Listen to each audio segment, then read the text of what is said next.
अपनी जान की दुश्मन को जान कहते हैं, वो की इसी मिट्टी को हिंदुस्तान कहते हैं। जो दुनिया में सुनाई दे उसे कहते हैं खामोशी, जो आंखों से दिखाई दे उसे तूफान कहते हैं।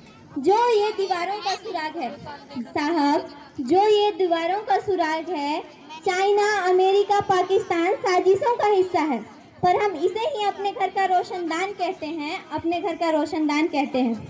परम आदरणीय मुख्य अतिथि, प्राचार्य, प्रधान पाठिका, सभी शिक्षकगण एवं मेरे प्यारे देशवासियों, आप सभी को 78वें स्वतंत्रता दिवस की ढेर सारी शुभकामनाएं। आज़ादी, आज़ादी का सही मतलब वही समझ सकता है जिसने कभी गुलामी की हो। हम सब इतने सौभाग्यशाली हैं कि हमने स्वतंत्र राष्ट्र में जन्म लिया है। यूँ तो आज़ादी की लौ 1857 में ही जल चुकी थी, जो वर्षाल बनकर 1947 में हमारे देश को आज़ाद कराई। प्राचीन, मध्यकालीन और वर्तमान के उदाहरणों से स्पष्ट करना चाहूँगी कि जब हमारा देश फिरंगियों के फेरे में फंस चुका था, तो रंगे बसंती टोला के नाम की एक आवाज़ पर टोलों के टोले उमड़ आते थे और उनकी वंदे मातरम की आवाज़ से खून में आने वाली 5-5 डिग्री का तूफान अंग्रेजी शासकों के जड़ों में तूफान ला देता था। मर जाते थे, मिट जाते थे, फांसी पर चढ़ जाते थे, तो भी वे अपनी देशभक्ति साबित कर रहे होते थे, क्योंकि ये उस वक्त की देशभक्ति की कसौटी थी।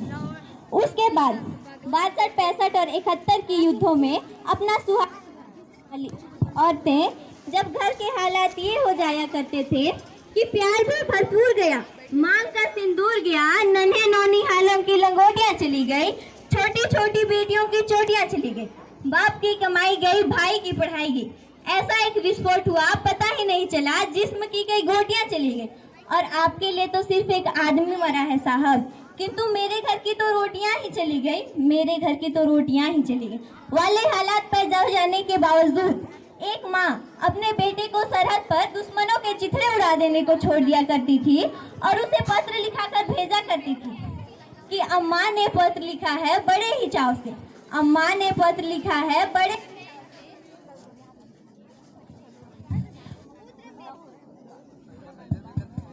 पुत्र मेरे ना घबरा जाना, 1 इंच पीछे ना आना, चाहे इंच इंच कट जाना, चाहे इंच इंच कट जाना।